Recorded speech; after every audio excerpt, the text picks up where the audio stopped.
Hello, I'm Fara Sax, and this is the Community Voice.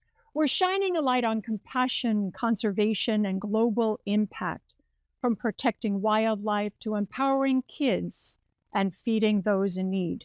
With 80 partnerships in 14 countries, the Brady Hunter Foundation is creating real change, showcased in CBS's Saturday morning show, Extraordinary World with Jeff Corwin. Wildlife conservationist and show host Jeff Corwin joins me here, and so does Josh Fox. He is the founder of the foundation and serves as the show's executive producer. Thank you so much for joining me. Thanks for having me. So, how did two guys get together from two different worlds, create this wonderful foundation and the show that you're currently off and running with? Why don't you talk about the foundation? Let's talk about the foundation. How did it start for you, Josh? I went to the University of Michigan. Most of my family went to Michigan, and we're very big lovers of the school and our alma mater. And during the years I went to Michigan, this wonderful guy, Tom Brady, went to school during those same years. And when I got a dog 20 years ago, I named him Brady. It was felt very appropriate at the time. We had won a national championship in football.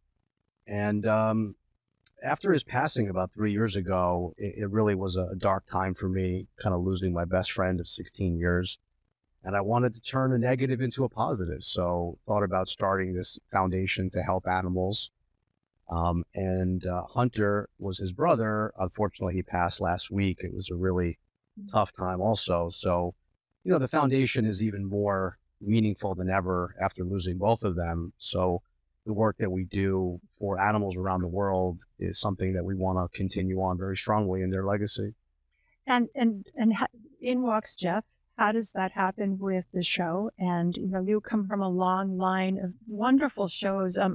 My kids were raised on your shows, so every night, my husband and the kids, we would just gather around, and you just brought such humanity and such connection to animals that made it. I don't know. It really warmed my heart, and you were so approachable, and this project is phenomenal. So how did you walk into this setting? Well, we began brainstorming. I was approached by Brady Hunter. I was keynoting a gala event in Florida, and I connected with the team, and we were brainstorming. It's like, could we create a special? I have another project that I do on ABC. And then as we began to really ruminate on it, we discovered we had something really new, something really novel to explore that really allowed this symbiotic connection to what my mission is as a storyteller and the things that are very important to me, not only as a presenter for television and a documentarian, but also as a father, someone who's a great connection to resources, as a conservationist, very much cross-pollinated with what Brady Hunter focuses on. Of course, they have their connection to the natural world. They have a lot of conservation interests, but they also have this great connection to humanity, this uplift opportunity for people and domesticated dogs and cats and our pets. And oftentimes these very different characteristics of the challenges we face on our planet intersect with each other. There is a connection to people in need with an environment in need, with pets in need. So we're able to create this really dynamic experience where every episode is an adventure, where we take our CBS audience on this journey. And it's through the discovery and the journey that we have a real look at challenging problems, but through the lens of finding solutions. And I think that's what Brady Hunter brings to the table, is they're looking at real world, practical, applicable opportunities to make change with problems that are felt in countries around the world. And that connection really made for a nice platform for Extraordinary World.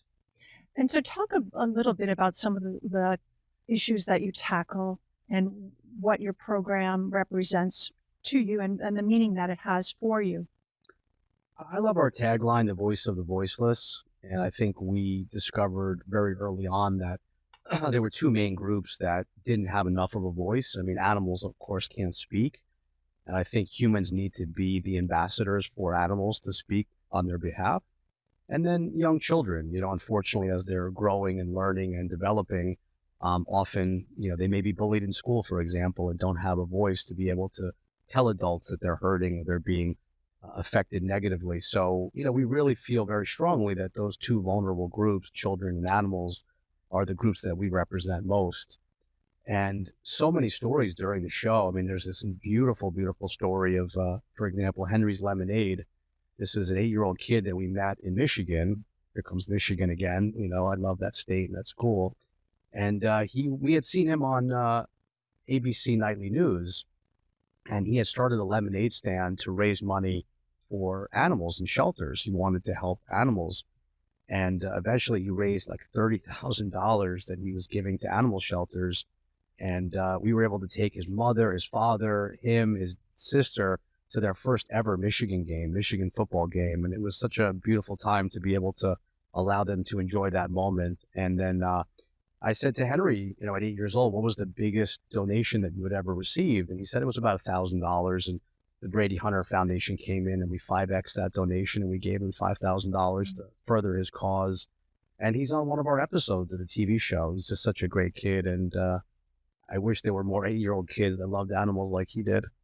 And the support, and it's so interesting, the family support of the mission that he had, and that you're able to tell that story is an amazing opportunity for everyone. And where did your inspiration come from? Because you have a degree in economics and entrepreneurship. So how did you just say, okay, I found my calling in doing this work, whether it be animals or clean drinking water or helping those that are underprivileged or whatever the cause is? Where did that come from within you, in your spirit? It's been a weird week losing Hunter, and I've been reflecting on that a lot. And what I have kind of thought about and explained to myself as I sit in silence a lot and think about the loss of Hunter, the love of an animal, I think, is, to me, the only perfect love that I've ever found. I think we have issues with our parents and our kids, and, there's good days and bad days, and humans are very imperfect. There's a lot of things that are good and bad within human relationships. But when you look back at the relationship with a dog or a cat or an animal, I've never had a bad day with my animal. It's just that perfect love that's just hard to find in anything else. And so I just yearn for that type of affection and for that type of relationship that's, I think, hard to find in other places. I'm sorry for both of your losses for the dogs and just the inspiration that it gave you to move forward and create such a beautiful foundation. But I think it also came from my mother, and, Jeff has met my parents. I mean, they're very kind, good people. When I was young, we always had standard poodles growing up, and she would go to the children's hospitals where we lived in New York, and she would volunteer, and she would take these animals to the cancer ward, and she did this pet therapy between the animal and the kid that was sick. And it was like the joy that would come to these kids while they were receiving treatment or they were terminally ill. This is what I saw when I was a kid. My mom was written up in newspapers, and we had all these different articles written about the work that she had done in pet therapy. And so that was what I was exposed to early on. And that just continued on as I became an adult. And Jeff, where did that come from for you? Because your background is in science and in media. Where's that inspiration? Because you've been doing this a long time with different shows and really bringing it to the forefront, making it accessible for an audience. Where did your inspiration come from? Well, I've always loved nature. I mean, when I would come home as a little kid, my mom would frisk me to take all the frogs and snakes out of my pockets. And my mom says she wants to write a book called Salamander in the Toilet because we kept a salamander alive in our toilet. I've always had this phrase. Just don't flush. Don't flush. Exactly. The sign, do not flush. My dad worked 80 hours a week. He was a Boston cop. And whenever he got that rare day off, he'd take me down to the local pond to look for frogs. And that really was the catalyst inside me that fired my passion for nature. And by the time I was 16, I was living in a rainforest and studying rainforest. And that would go on to become my graduate journey and my scientific work, and created an NGO that focused in on rainforest conservation. And it was getting featured in a documentary way back in 1994. Way back. Way back. Isn't that crazy to Yeah, say? yeah. And I got featured in this documentary, and I was like, man, this is what I want to do. I want to tell stories. But really, the moment that I distinctly remember that was that moment where I discovered good people make bad decisions when they lack information. I was about 8 years old, and I saw the neighbor to my grandparents kill this snake. And that really was like, man, why did this guy do this? Why would he kill and dispatch this innocent animal? And that really sent me going to schools with snakes to do programs. And that literally was the stepping stone to the career that I have today. And of course, we live in a very perilous, unprecedented time. We live in a world where we will, in our conversation today, one species on our planet will disappear. During our conversation today, we will lose about 1,800 acres of rain. So what does that mean?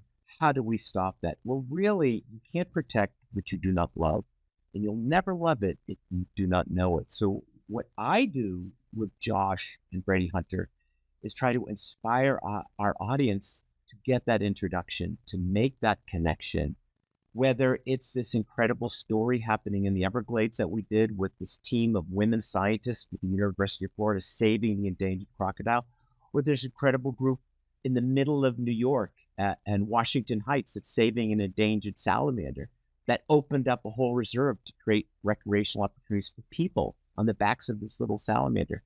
In the end, the big lesson I've learned traveling around the world is if you go to a place where people, where the community, the society is broken, you often find a broken environment. They are interconnected. When you go to a place where there's a healthy, vibrant, resilient environment, you will find a society that is resilient. Look at all those places in the world where you would not want to live regarding human rights, the survival of children, education, and opportunity to be a successful person, to achieve your dreams. If you can't achieve those things there, you will find a broken planet. But it seems almost like daunting to take this on. But as Josh illustrated with this young little boy and his mission in Michigan, or with all these little stories, that sometimes these baby steps, these realistic, achievable steps, are the leverage and the turning stone to making a difference. Well, if someone wanted that they take that to heart, what are the first steps that they can do, whether in their small community, for themselves, and in the community around them? It always begins in your backyard. Conservation, for example, from the perspective of a biologist, it always begins in your backyard. It's always amazing to me when I give a speech somewhere, people are like, what do we do about the pandas? And what do we do about the tigers?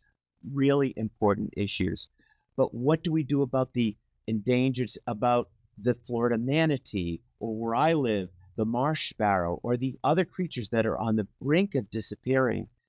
That salvation for those species begins in the backyard. And by making that connection with that resource and the people that are helping to resurrect and save that resource, you're making your world a healthier place, and then that can be a stepping stone onto something else. A lot of the projects that Brady Hunter focuses in on are backyard salvation opportunities.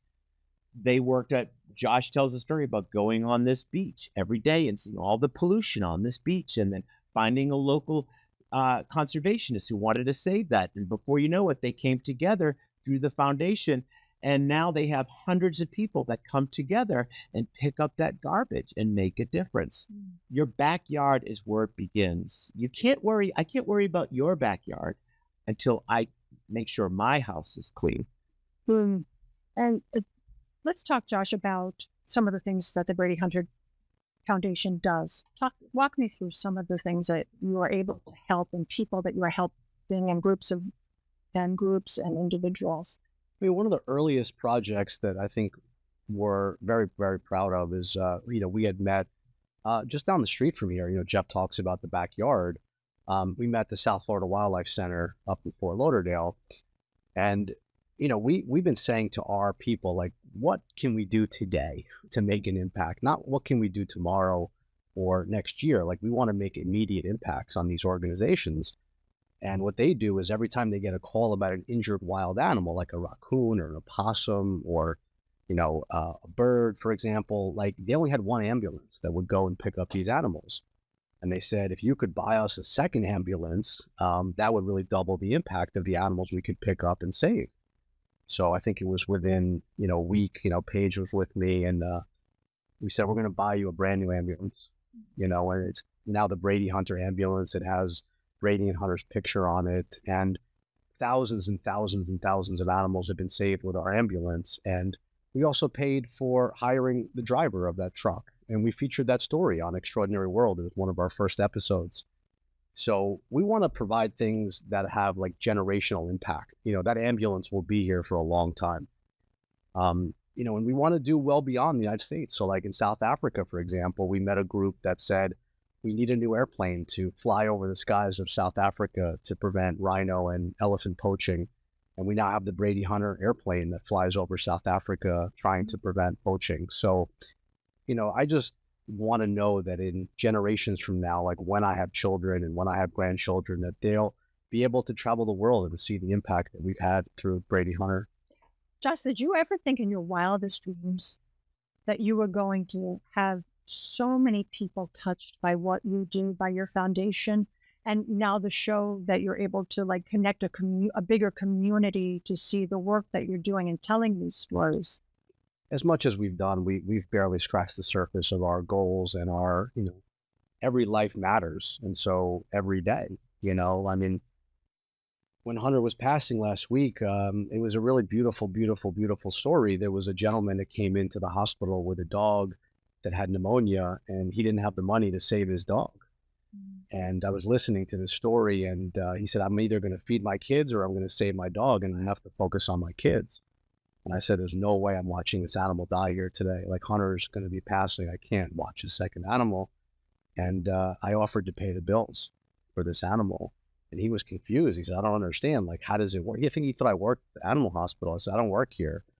He said, well, what's the payment plan? How do I pay you back? And I said, there is no payment plan. Like, the Brady Hunter Foundation will pay for your bills and we'll save your dog. And that's what happened. And how abundant, this is an exclusive story that you're able to do this, that you're touching regular people. Yeah, and you say ordinary people doing extraordinary things. You're living it. You're walking the walk.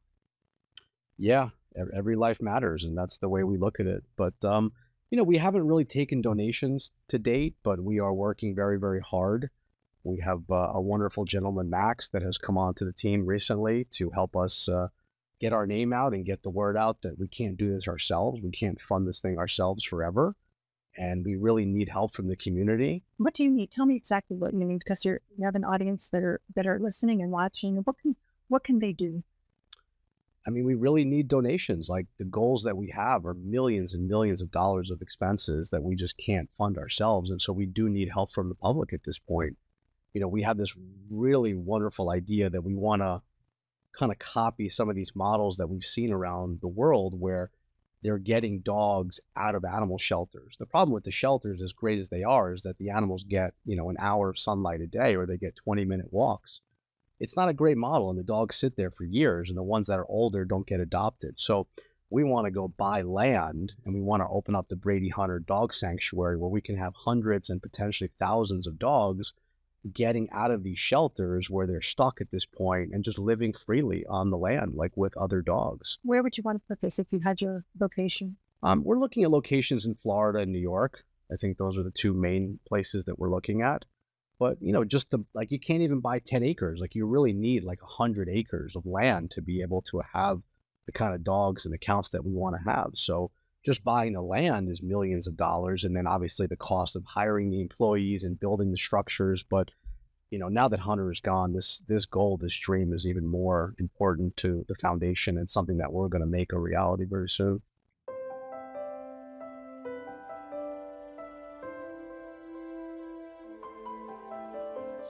In a very short period of time, they have found so many causes to give back to. It's very impressive. We've done this on an international and national basis, and we've already donated millions of dollars to help these causes.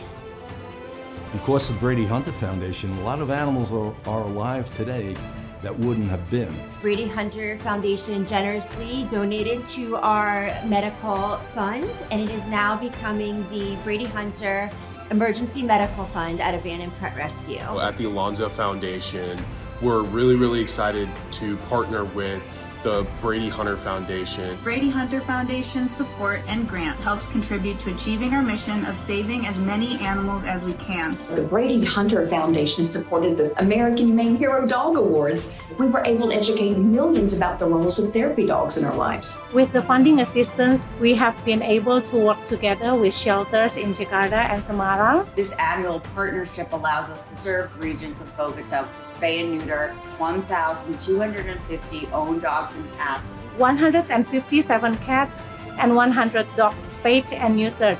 They've helped us take dogs that would not have be here right now if it wasn't for them. A dog that was shot or stabbed, and helped us with donations in order to save them. It's wonderful, and I'm sure you will. And I'm sure you There's no opportunity for it not to happen. Talk about, let's go back to the show and a little bit more details of who's your audience?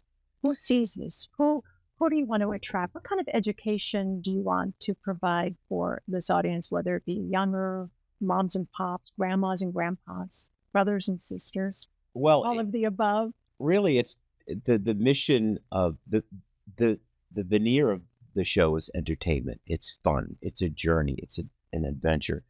But really, as you do a deep dive into every episode, it's designed to motivate you and inspire you. We live in a world where things seem so daunting and so undoable. But what this show highlights is a path to success, real world opportunities to make a difference. Our audience, probably, we get about 1 million viewers every week. Average viewer is a mom between 25 and 55, probably 60-70% of our audience, which is a critically important demographic. But really, the spirit and mission of Brady Hunter very much is the essence and fuel that drives the engine of this series. What I love about the Brady Hunter Foundation is that, I don't know if you've ever applied for a grant or tried to get money from a foundation. It is impossible. You have to go through so many filters and up a ladder, then knocked back again.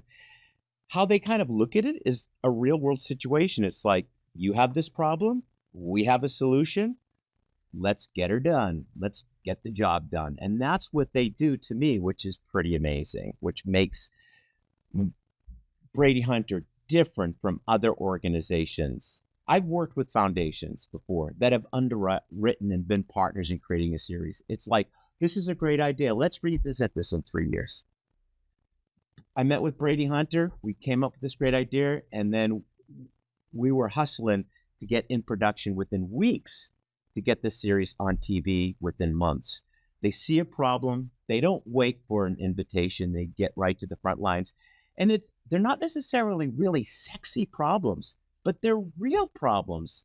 They're things that need to be dealt with. Backyard opportunities to make the world a better place and to make a difference in our community and allow that to become a catalyst.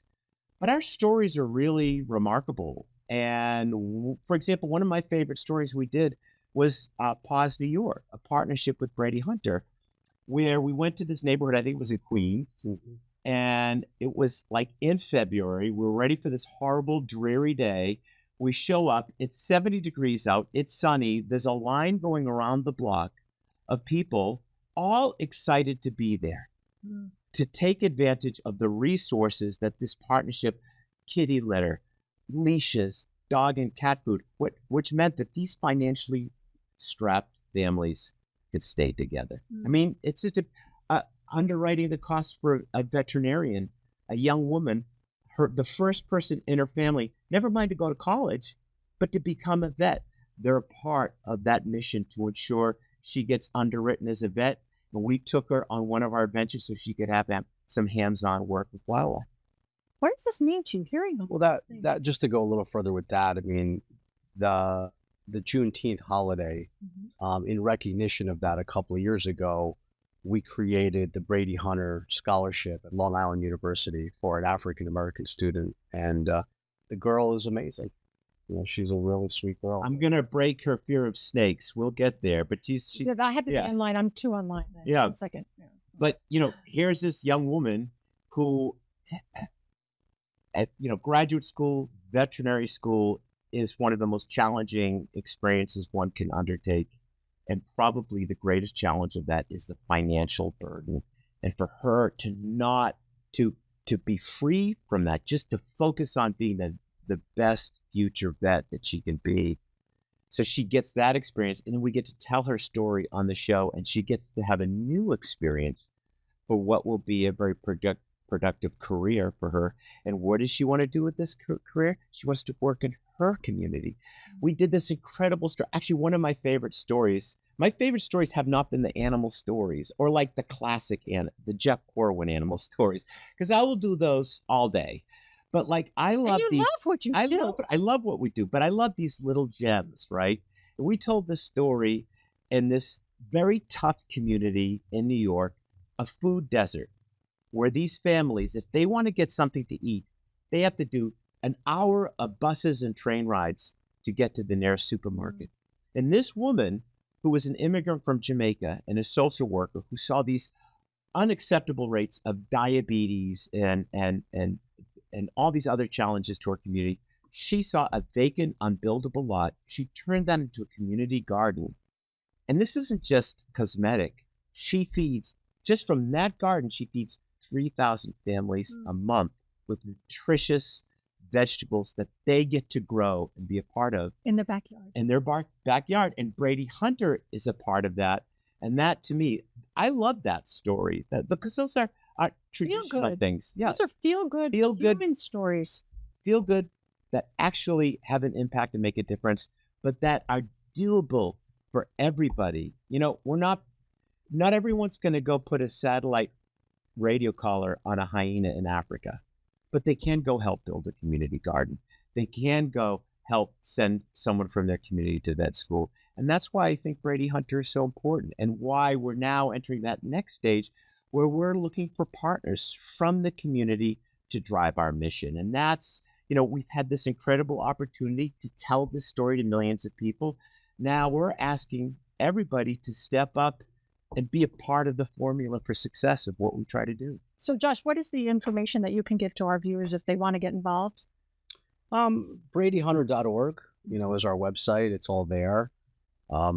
We talk about these stories. I mean, this just happened. We were on the CBS morning show with these people a couple of days ago, where with the LA wildfires, we flew 20 plus dogs from the fires out to Southampton Animal Shelter, where I sit on the board, and we got every one of those dogs adopted very quickly.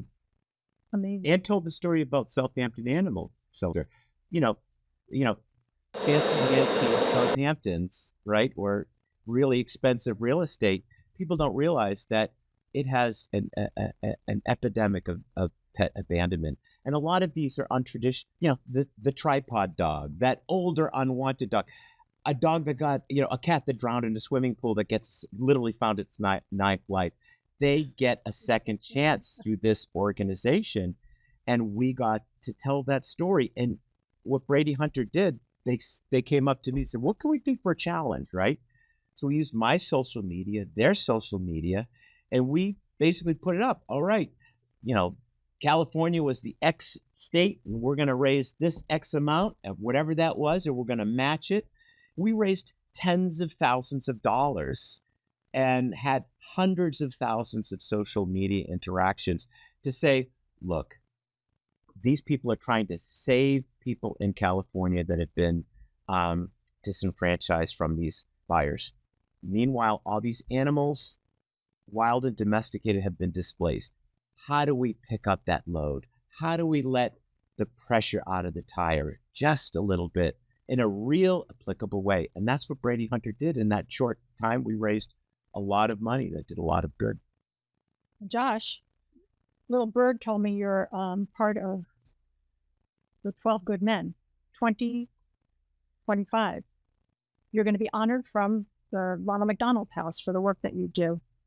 It's amazing the work that you're doing. There's another vehicle there that we helped purchase. We have the Brady Hunter golf cart now with Ronald McDonald House that transports the families to the supermarket and back and forth to the hospital in our golf cart. So again, it's just those dogs were my life. Those dogs were my best friend. And to see their face on so many wonderful vehicles like the Ronald McDonald golf cart and the ambulance that we have and the plane that we have, that's just making such a positive impact for kids and children around the world. So I was with the executive director, Soraya, last week, and she said, you have no idea what kind of impact Josh has made and made it so easy for the families to get around. So you don't know how many people you're touching, but you are touching a whole community in Miami.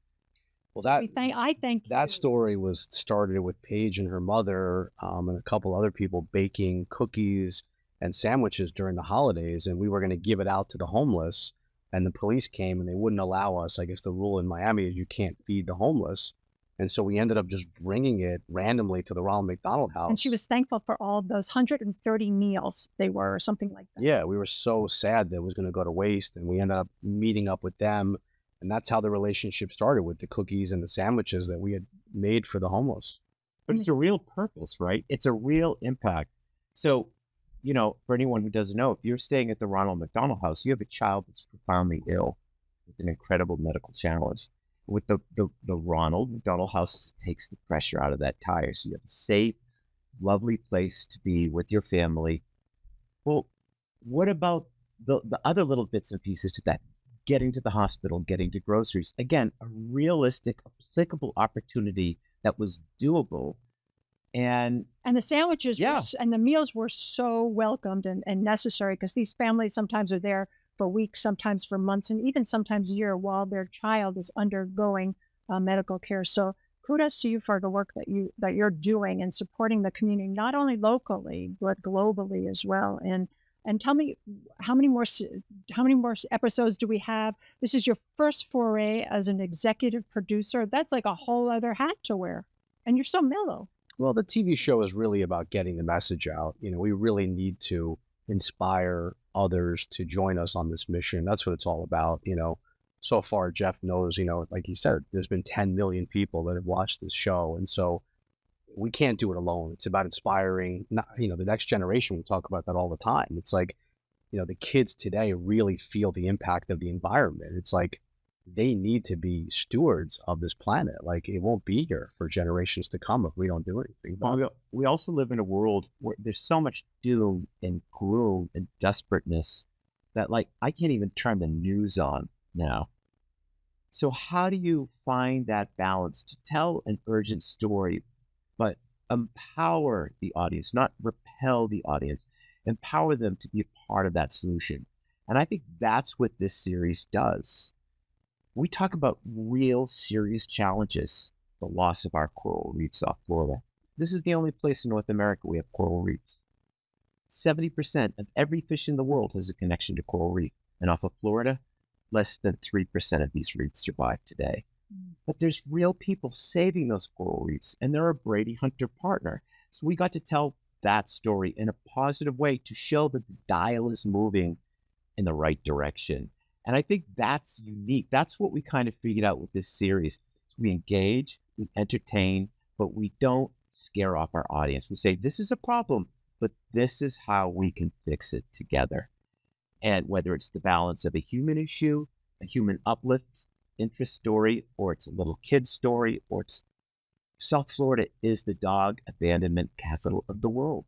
30,000 dogs are dumped in the Redlands every year.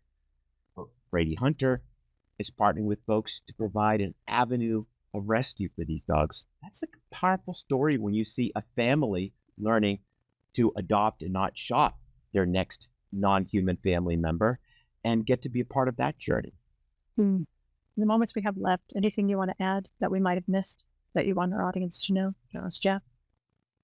Everybody has a chance to make an impact. One small act of kindness can lead to bigger things in the future. Like, people ask us all the time, what can they do? It's like, go to your local shelter, walk a dog, go to your local beach, pick up some trash, like, inspire others, one person at a time, 2 people at a time, 4 people at a time. It just, becomes exponential.